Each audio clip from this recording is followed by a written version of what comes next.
Presiden Vladimir Putin secara resmi mengumumkan perang terhadap Ukraina. Ini merupakan kekhawatiran bersama akan menjadi pemicu perang dunia ketiga. Lalu bagaimana sikap kita, gereja dan umat manusia pada umumnya melihat perang ini? Kita perlu mengambil sikap. О проведении специальной военной операции. Ее цель – защита людей, которые на протяжении 8 лет подвергаются издевательствам.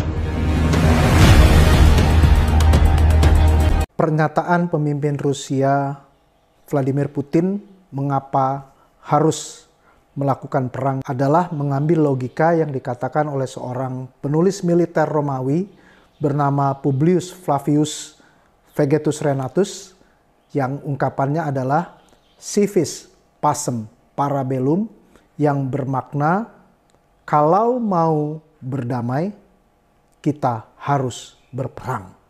Logika inilah yang dipakai, harus diselesaikan dengan perang agar kedamaian bisa terjadi. Bagaimana dengan kita, para pecinta damai, gereja dan umat manusia pada umumnya ingin menghadirkan damai dan kemudian bisa mengambil sikap dalam melihat apa yang terjadi dalam perang yang sedang berlangsung.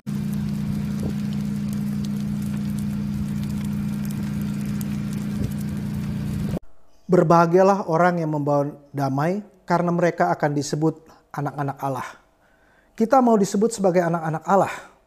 Seorang teolog etika yang bernama Robert Klaus menuliskan sebuah buku editorial yang berjudul Four War Theories atau 4 teori perang yang ada di dalam kehidupan umat Allah.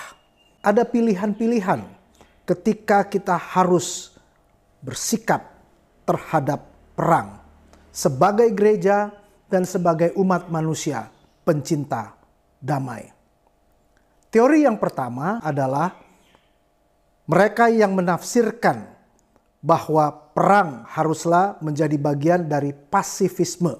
Mereka disebut sebagai pasifis atau pelaku kedamaian. Para pasifis adalah orang-orang yang tidak mau berbicara sama sekali tentang perang. Bagi mereka perang adalah tabu. Bagi mereka pembawa kedamaian adalah tidak mau terlibat sama sekali dalam perang. Dan itu dilakukan pada waktu Perang Dunia Kedua. Banyak pasifis yang tidak mau dikirim ke medan perang. Di Amerika bahkan ada mereka yang tidak mau mengikuti wajib militer, sehingga ketika perang Vietnam pun mereka tidak mau berangkat. Ini adalah para pasifis yang mengatakan tidak bisa ada perang dalam kehidupan umat Allah. Yang kedua adalah kelompok yang menyebut diri mereka sebagai non-resistant.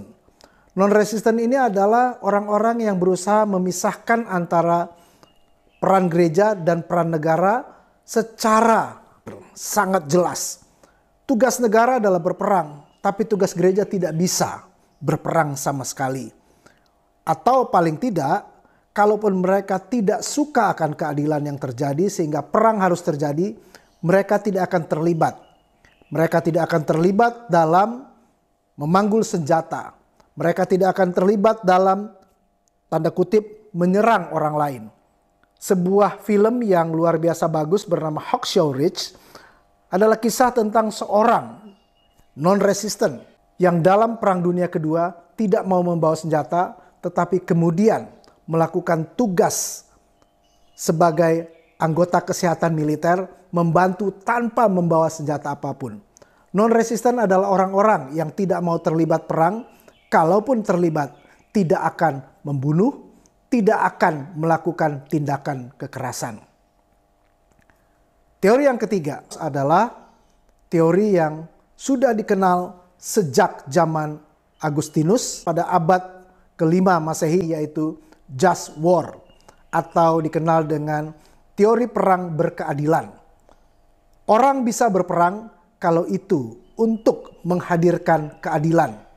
Ketika orang diserang, Ketika orang dalam situasi yang tidak bisa lagi membela dirinya, mereka harus maju, melawan, berperang. Kalaupun itu harus memanggul senjata. Mereka harus melawan orang lain karena mereka sedang dalam perlakuan yang tidak adil oleh penyerangnya. Mereka boleh berperang. Just war theory adalah melibatkan orang-orang yang percaya akan kedamaian untuk maju berperang. Yang keempat adalah teori yang disebut sebagai crusader, ataupun teori yang ingin mengatakan lebih baik berperang atau lebih preventif. Lebih baik kita maju berperang karena dengan berperang kita akan bisa mengalahkan segala macam ketidakadilan. Dengan maju berperang atau preventif, kita bisa mengurangi resiko terjadinya kejahatan lebih besar lagi dalam dunia kita. Teori inilah yang kemudian dilakukan para pelaku perang salib, tetapi juga oleh mereka yang percaya bahwa mereka dalam tanda kutip dipakai Tuhan untuk menghadirkan keadilan di dunia ini, kalaupun itu melalui senjata dan perang. Karena kalau tidak maju berperang, dunia akan semakin hancur. Ada 4 teori ini dan gereja sudah menafsirkan dan melakukan 4 hal ini. Iman dan keyakinan kita bisa menjadikan kita pasifis, bisa menjadikan kita non-resistant, bisa menjadikan kita orang-orang yang penganut just war atau teori perang keadilan, dan kemudian melakukan perang preventif atau crusader. Yang mana yang harus kita ambil? Kita bisa memilih. Dengan berlogika civis pacem parabellum, menghadirkan damai melalui perang, kita harus memilih apakah kita juga demikian. Saya memilih untuk mengatakan civis pacem para pacem. Mari kita menghadirkan damai dalam kedamaian. Berpikir damai dari hati dan bertindak damai karena pikiran yang bersih, jernih, dan berusaha menghadirkan dunia yang damai. Semoga gereja, kita semua umat manusia pencinta kedamaian bisa terlibat untuk menghadirkan kedamaian. Berdoa agar perang Rusia-Ukraina tidak menjadi pemicu perang dunia ketiga. Salam damai, Tabit.